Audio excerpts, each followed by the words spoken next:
এবং আমাদের আমির সাহেব আসবেন, হ্যাঁ, যে কোনো মূল্যে আসবেন। হযরত মাওলানা সাদ সাহেব যে কোনো মূল্যে ইনশাল্লাহ এবার আসবেন। একটাই দাবি, আমাদের আমির, হ্যাঁ, মৌলানা সাদ সাহেব কীভাবে বাংলাদেশে আইসা ইজতেমা করতে পারে, ওই একটাই ফিকির, আর কোনো চাওয়া পাওয়া নেই। মৌলানা সাদ সাহেব বিশ্ব আমির সাহেব বিশ্ব ইজতেমায় এখানে শরীক হবে, এই দাবি নিয়ে আজকে আমাদের আশা, আর কোনো দাবি নাই। না, সাদ সাহেব ইনশাআল্লাহ এবারের ইজতেমায় শরীক হবেন, এই আমাদের দাবি।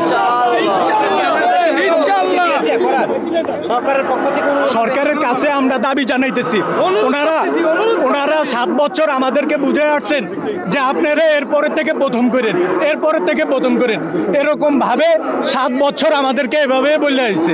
ঠিক আছে, এখন আমরা চাইতেছি যে সরকার আসছে, নতুন সরকার, এরা জনগণের সরকার, আমরা চাইতেছি যে আমরা এবার প্রথম পর্ব করব এবং আমাদের আমির সাহেব আসবেন, হ্যাঁ, যে কোনো মূল্যে আসবেন। হযরত মাওলানা সাদ সাহেব যে কোনো মূল্যে ইনশাল্লাহ এবার আসবেন।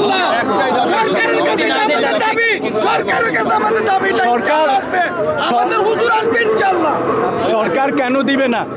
হ্যাঁ, সরকার তো ওনাদেরকে অনেক সুযোগ দিচ্ছেন, আমাদেরকে।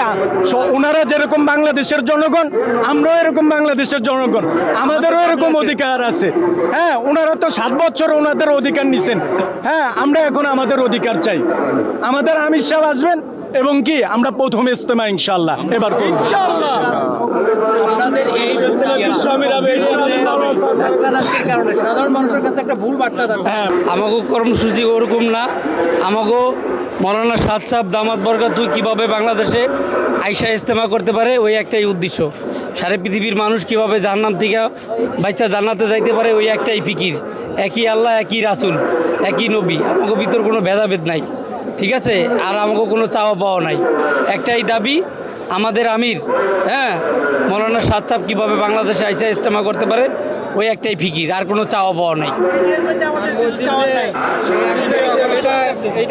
মসজিদের ব্যাপার হেরা 15 দিন করে, আমরা 15 দিন করি, এটাই তো। এখন তারা যদি আমাদের বাধা দেয়, আমরা তো ওইটা বাধা আমরা মানব না।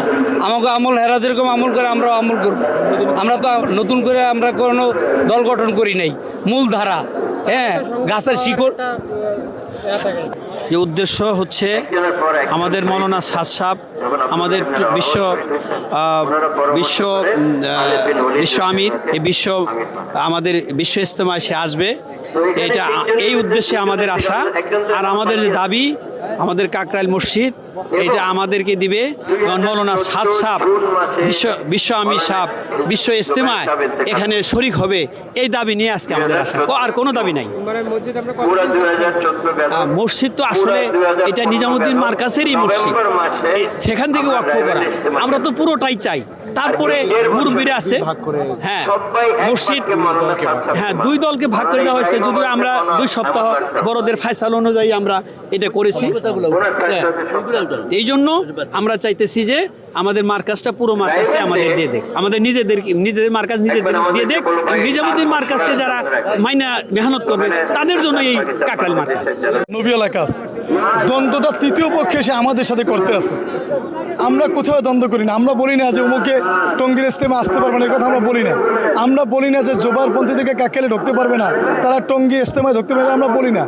আমরা বলি আমরাও করবো, তারাও করবে, যেহেতু আমরা একসাথে ছিলাম, 2টা পক্ষ হয়ে গেছি।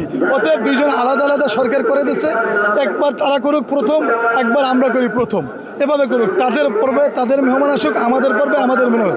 তারা আমাদের হযরতজি মাওলানা সাদ সাহেব শুধু আমাদের না, সারা পৃথিবীর সে আমির, সারা পৃথিবীতে সে সফর করতে আছে, বিভিন্ন দেশে বড় বড় ইজতেমা করতে আছে, কোথাও কেউ বাধা দেয় না। এমনকি ভারতের দেওবন্দের পাশে বুলন্দ শহরে প্রায় কয়েক কোটি লোকের ইজতেমা হয়েছে, ওখানেও তারা দেওবন্দ বাধা দেয় না, কিন্তু দেওবন্দের নাম বলে তারা বাধা দেয়, তারা বলে দেওবন্দ।